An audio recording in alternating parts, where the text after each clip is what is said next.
there are more and more protests in Iran. The internet has been shut off. People don't know what's happening. There's no independent journalist to say what's going on. We're going to take a look at this. What is happening and why? Hey, Susan. Hey, Tom. Hey, Alex. Thank you so much for making yourself available. It's Friday, the 9th of January, 2029. Really appreciate you having this conversation with me. And by the way, everybody who loves Susan and Tom and Alex, we do this once a month. So make sure you subscribe and comment and like and all that business. So I'll have all the links and everything. Iran. Alex, who did it and why? Iran has been in the crosshairs of the British Empire for a long time, and they've been trying to get Trump to take down the regime for a long time. And if I had to make a list of suspects to investigate, the British Crown, British Foreign Office, MI6 would be at the very top of my list of suspects. In the commentariat, the standard narrative is always Trump doing it, because Trump is doing everything. But if we go back to 2019, Trump's first administration, the whole affair blew up over Iran Gate, because people will remember, maybe there was a US drone that was downed by the Iranians. I think it was June 2019. And then there was great pressure on Trump to launch basically bombing raids and get a regime change war going. And then Trump said, no, not doing it. And then in the aftermath of this, we had some documents leaked out, which were the cables between British Embassy in Washington, D.C. and Foreign Office in London. And what these cables revealed was that the whole push for war between the United States and Iran was coming from the British Embassy in London. And that the ringleader of this was the British ambassador, Sir Kim Darroch. And then when Trump declined to go and bomb Iran, they just all went crazy, and he shot off a number of these cables saying how Trump is not serious, he's not reliable, and he was never on board. On board with what? On board with bombing Iran.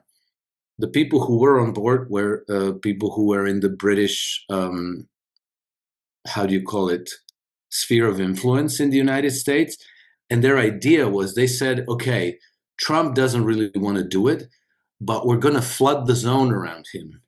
They're going to surround him with all these advisors who are going to, browbeat him and pressure him into signing off on, okay, bombs away, new target Iran. And he resisted. He didn't do it. But, Iran has been a very special target for the British Empire since the beginning of the 20th century, because of the oil, and because for them, dominating all of the Middle East and having as much control over all the oil flows and all the trade choke points is one of the most important parts of how their empire is meant to run. This is why they created Israel, because Israel was created by on the basis of the Balfour Declaration, which is when 1917, way before the country was even formed. And a year before Balfour Declarations, they were already drawing the maps of the Middle East, the Sykes-Picot Agreement, where the French and the British said, like, okay, you get this and you get this, and the Brits ended up with most of the oil and control over Iranian oil fields. There was the British Iranian Oil Company, and then they installed the Shah, and then they didn't like the Shah because the Shah was getting uppity, and then they installed the the mullahs in Iran. Now they don't like the mullahs either, because now they're getting uppity and they want to bring the Shah again. And then there's another. Go back to 1991. I'll wrap up. Or 1990, the first Gulf War. What happened? Saddam has been warning the Qataris forever. Stop drilling into our oil fields. You know, the sideways drilling. The Kuwaitis. Kuwaitis. Yep. Sorry. You're right. Kuwaitis. And he's been trying to warn them and warn them and warn them again. For this took forever. And then he complained to the United Nations, and then they complained to the Americans. And then at some point he said, "Look, I have to do something about this." And then he got encouragement because April Glaspie, who was the ambassador, he said, "Well, you know, take care of it. We have no objection." And George Bush Sr. Confirmed this. So Saddam said, "Okay," and he sent troops into Kuwait, and it was a very clean operation, right? And then George Bush Sr., after the fact, comes out and gives a statement, and he said, "It's a fight between two Arab regimes, nothing to do with us. Disperse." And then Margaret Thatcher gets involved. She calls George W. Bush, and it's like, no, this is very important. She flies over. She spends 4 days with George W. Bush. I think they met in Aspen or something like this. And after Margaret Thatcher set George W. Bush straight, he goes, "This is an outrage. We cannot tolerate it." And then they launched this extremely brutal war against Iraq.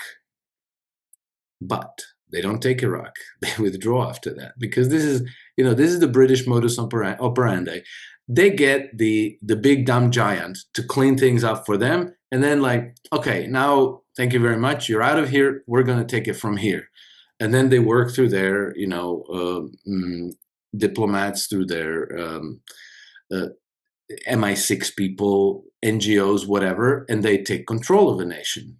And they want the Americans out. Anyhow, so it's always the British. I expect that it's the British now as well. Trump said explicitly that he was not interested in regime change in Iran, and that they were trying to negotiate with the Iranians. And then when they had the 12-day war, because people would say like, "Oh, well, he went and bombed Iran." He bombed them one day with a couple of bombs and a couple of tomahawks. He gave them pre-advice, 48 hours, told them what the targets would be so that they can move, all the silverware and crystal chandeliers out of the way, right? And then the Iranians repaid the courtesy by telling the Americans, "Okay, well, terribly sorry about this, but we have to retaliate.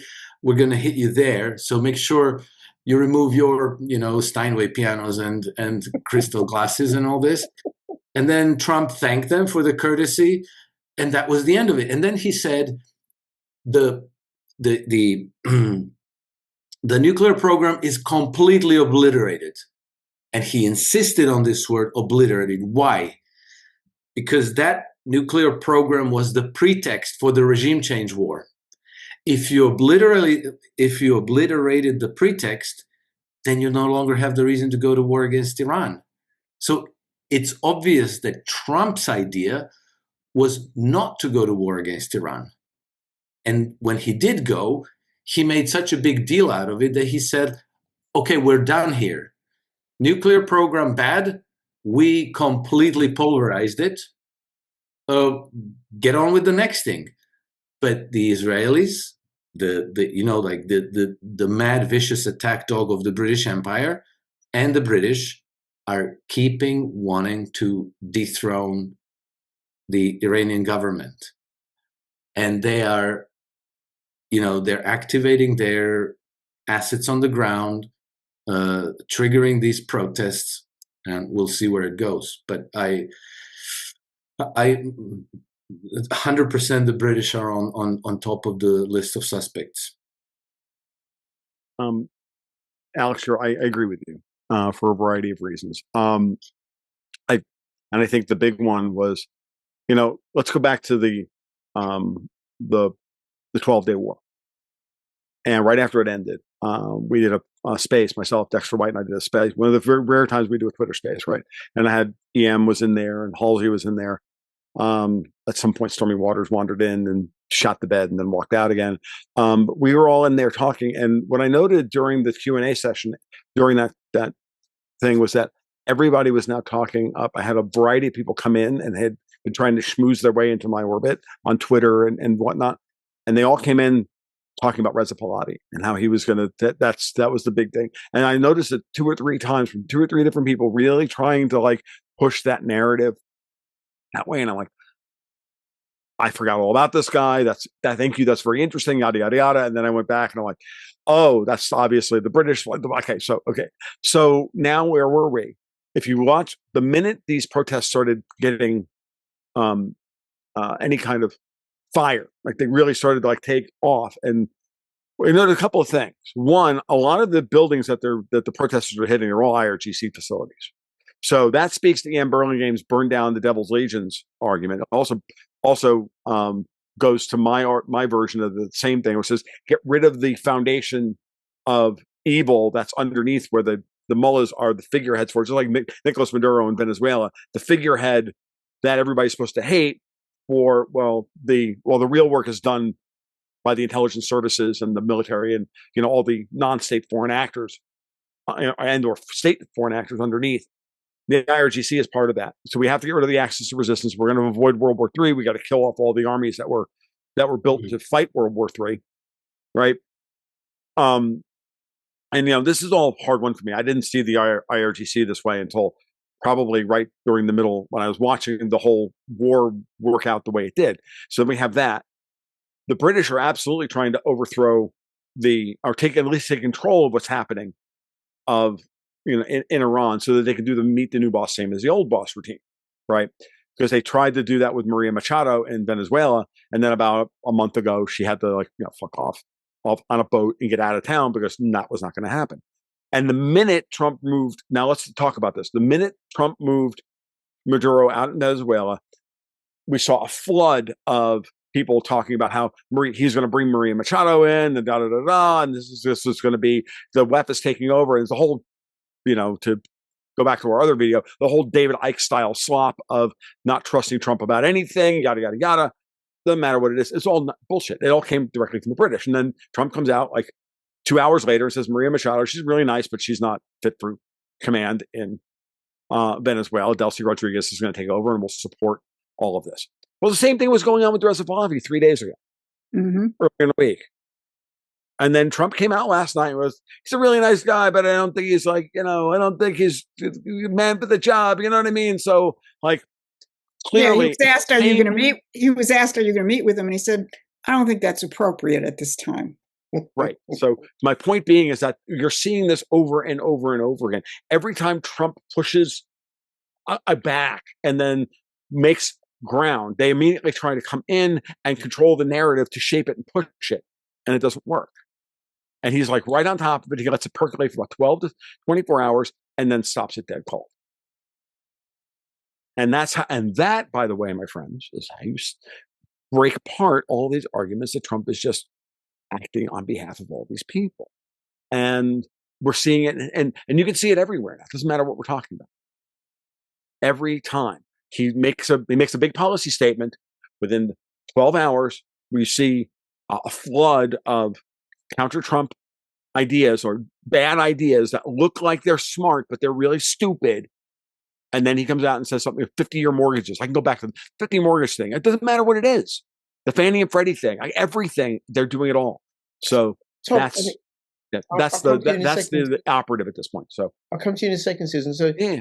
He bloviates, and then you leave it 24 hours and something else emerges, or 48 hours. Because one of the things he did say is that if the Iranians shoot the protesters, he's going to come in. Right. But he knew full well that the Iranians weren't going to shoot the protesters because the Iranians, because the Iranian regime actually wants the IRGC taken out so they can get their handcuffs taken off of them because they're captured pawns, just like Colombia. Susan's point about Colombia or Venezuela, as opposed to, from the other video we did, the last video we did, as opposed to Canada, which is an openly hostile actor. So I've been reframing all of these areas around the world and all of these evil people around the world in my head going, maybe they're just figureheads that we're supposed to hate, that they're the Emmanuel Goldstein of the moment, 1984. Right. And, as opposed to 2 minutes of hate, we've had, 2 generations of hate when it comes to the Iranians. So it's really clear in the UK, Starmer is just a figurehead. Mm-hmm. He's doing somebody else's work. Of course, Tony Blair. Tony Blair. Tony Blair. Susan.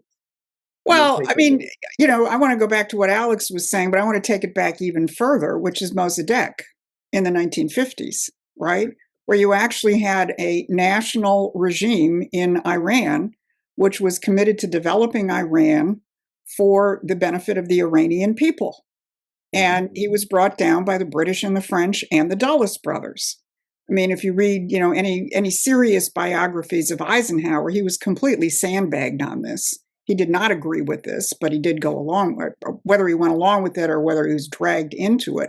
And, without pretending that I have my finger on the internal Iranian situation at all, it seems to me that what's been missing, and this is where the question of Trumpification starts coming into these countries, right? Where you've had these controlled binary choices. In Iran you had the Shah, and then you had the mullahs, and now you're supposed to go back to the Shah. But where is a force which actually will represent the national interests of the Iranian people? And you look throughout the Middle East in the entire post-war period, the national regimes, the ones which were not religious theocracies, starting with Egypt, were systematically taken out by the British, again, in these kind of binary shifts. You get rid of national regime, or you get rid of one regime, you put in a theocracy, you then create the opposition to the theocracy, you bring in your, the next iteration, and so on. I don't know. I mean, I would be way over my skis if I tried to talk about the situation in Iran. But the question that you want to ask yourself, because you do want to look at it, I think, through the same lens as what Tom said in terms of Venezuela. Trump wants to, and you all have said this, he's taking pieces off the British imperial chessboard. And the people he may be working with, like in Venezuela, Delcy Rodriguez, is, not your preferred mother of the year in Good Housekeeping or something like that, right? But he wants a government in there which he can work with, which I'm sure he wants to transition to something where the Venezuelan people will actually get a chance to vote for what they want and function like a sovereign republic in the Western Hemisphere, which is what the Monroe Doctrine and the National Security Strategy are all about. How that will play out in Iran, don't ask me. But I think it's absolutely the case that, looking at this typical British operation of, you can call it gang counter gang. We set up one regime, it uses up its usefulness, we need to put in another regime, is undoubtedly at play there. Are they in control of the situation in Iran? I have no idea. Probably nobody has any idea of who's actually in control on the ground there.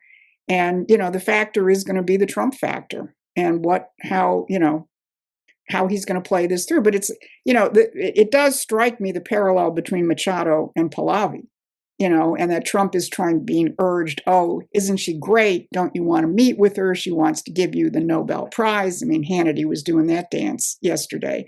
And do you want to meet with Reza Pahlavi? And he's just sort of, I got something else going on, maybe.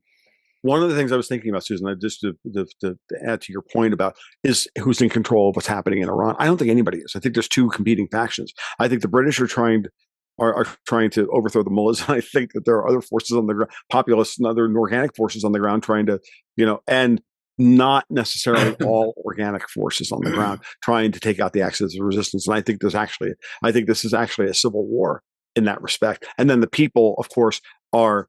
Yeah, I think it's real that the people are rising up against all of this. And so there's almost like three factions, occurring here. Look, one of the things I've learned, in studying a little bit of history that I have while doing this job, is how complicated some of these changes can be. We think of these countries as monolithic organisms.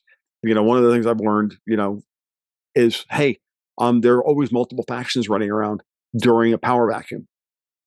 And so everybody who has an incentive, external group that has an incentive, is going to put their assets on the ground and try and make it and try and eke out a victory. This is not a 2-player game that's happening. This is a 5 or 6 player free for all. Yes. And that's a very difficult thing to model in a lot of people's heads. So just to consider that. But it's all happening in a world where Trump has kicked over the rules-based globalist order. I mean, that's what makes this different from everything that we've seen, including in Iran. I mean, we've gone through this how many times in recent years? Uprisings in the street, this is going to be it. They're going to bring down the regime, and then it stops. Notice how nobody's talking about... But all of that was prior to where we are right now. Notice how nobody's talking about the Mujahideen al-Haq, the MEK. Yeah. Notice how this is the first time there's been some kind of... Because the neocons are completely not in charge of this in the United States. They're all out of the picture. It's almost like, I don't know, they've been defunded or something. Okay. So then bringing you in, Alex, what about Israel's role? Because there's been talk about Mossad being on the streets. The Iranians have accused that, and I'm sure they're interested in toppling the Iranian regime. There's a picture of Reza Pahlavi at the Wailing Wall wearing a kippah. What are they up to? Yeah, it's an old picture, isn't it? That happened some months ago. Well, Israel has been fixing to do these kinds of things for a very long time.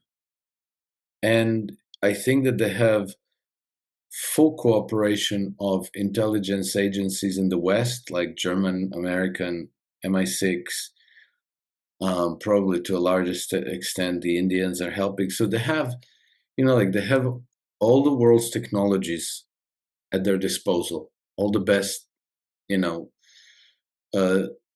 communications technology, so that they can really get inside of people's telephones, inside of their smart devices, know their movements. They have unlimited funding to buy officials, whatever you need, media editors, PR agencies, advertising agencies, university deans and professors, and so forth. And I'm sure that they're busy doing all of these things. Well, we all remember the Maidan protests in Ukraine. That wasn't organic at all. And so this is the same technology, same playbook. And I think that the empire is fighting for its very survival. But it's going to have certain capability to engage in these fights for as long as they have the money, which is why I think taking them down in the Caribbean, in Canada, in all of these money laundering financial centers, is going to be the critical element from taking them down. I'm very grateful to Susan for pointing out the 2014 speech by Viktor Ivanov. Yeah.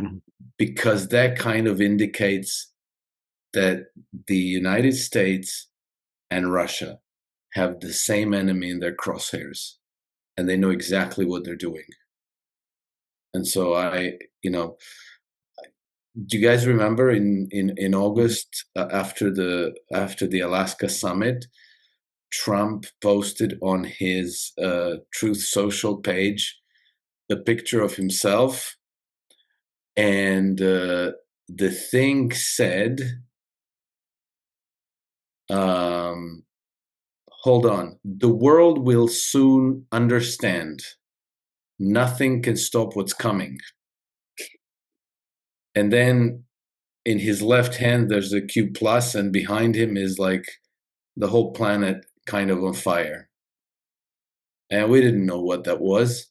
But then Kirill Dmitriev also posted on X saying that Vladimir Putin and Donald Trump will prevent World War III from breaking out.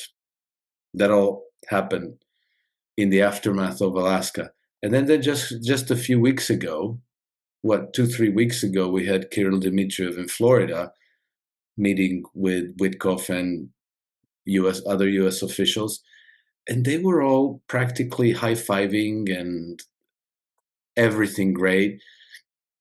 And I forget exactly the question and exactly Kirill Dmitriev's answer, but it was something like, is there going to be World War III? Something. And he just impassive gives like this very self-assured, smug reply, no, don't worry about it. Everything's going to be cool. And you can tell that he's full of himself. He's very happy. He's very optimistic. Okay, so now people with severe Trump derangement syndrome are interpreting it all like, oh yeah, Kirill Dmitriev, he's running his own show. He wants to replace Putin. He wants to be the I mean, it's like this kind of many layers of very imaginative,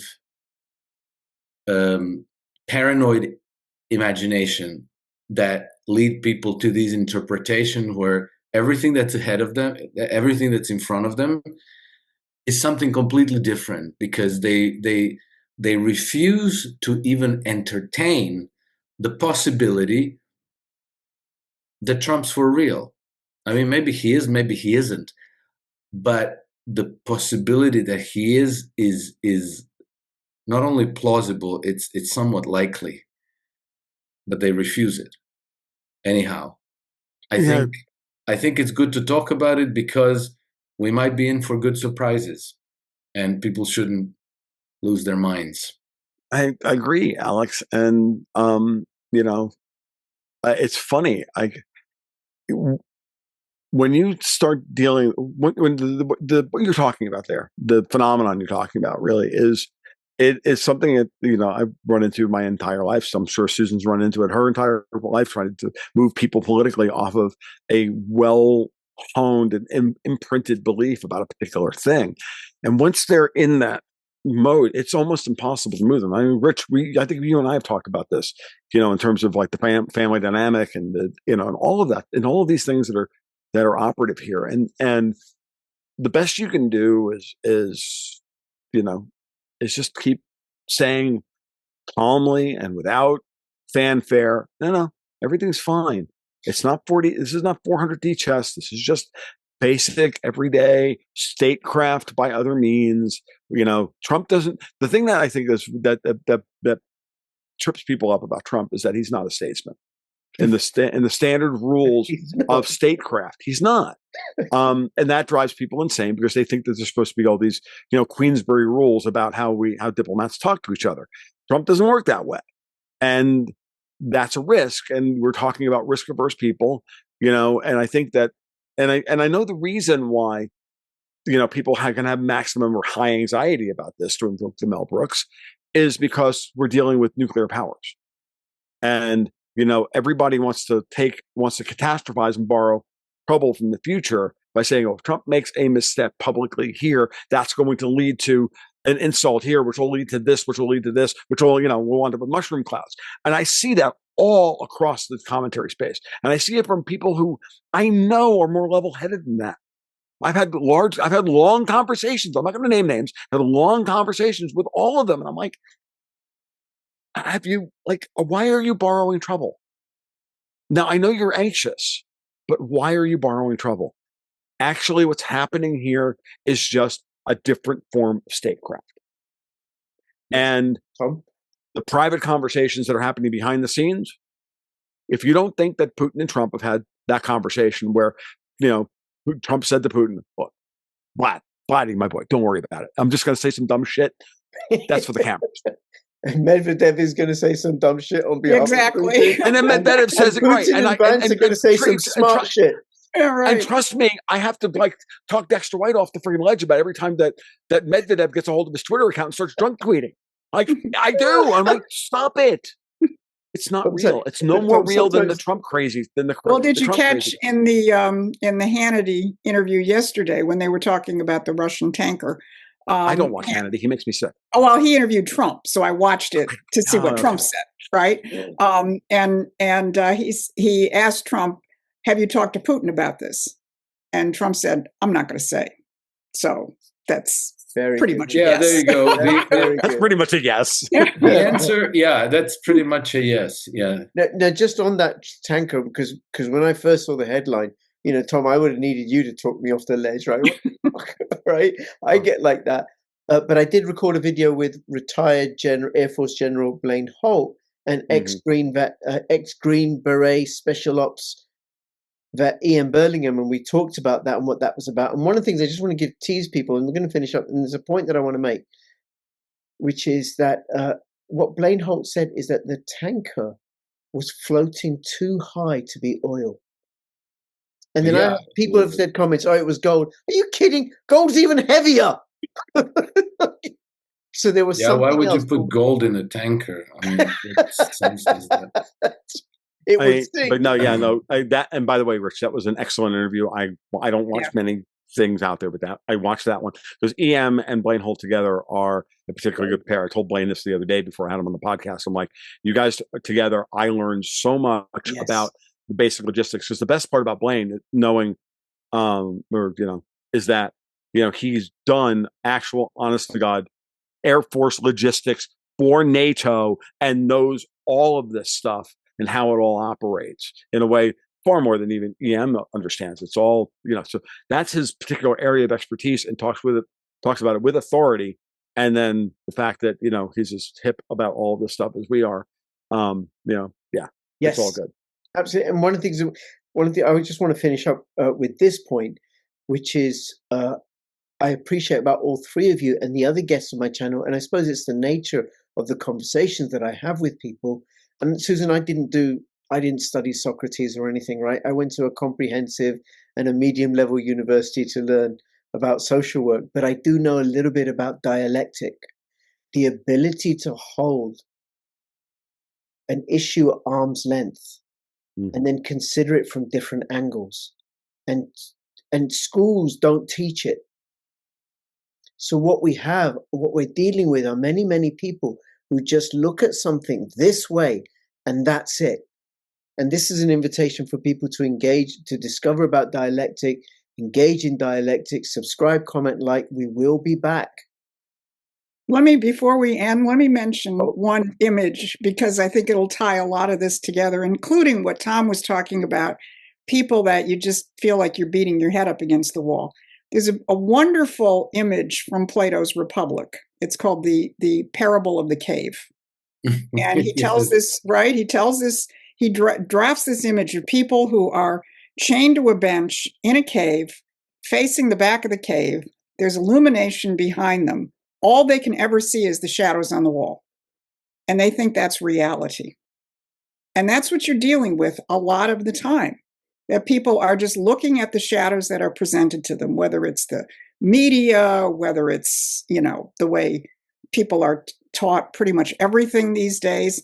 But what Plato talks about in there, in that dialogue, is how you get people out of the cave, and that if someone comes in to, extricate them from the cave and bring them up to the light where they're going to see what's really going on in the world, they get really mad at you. Right?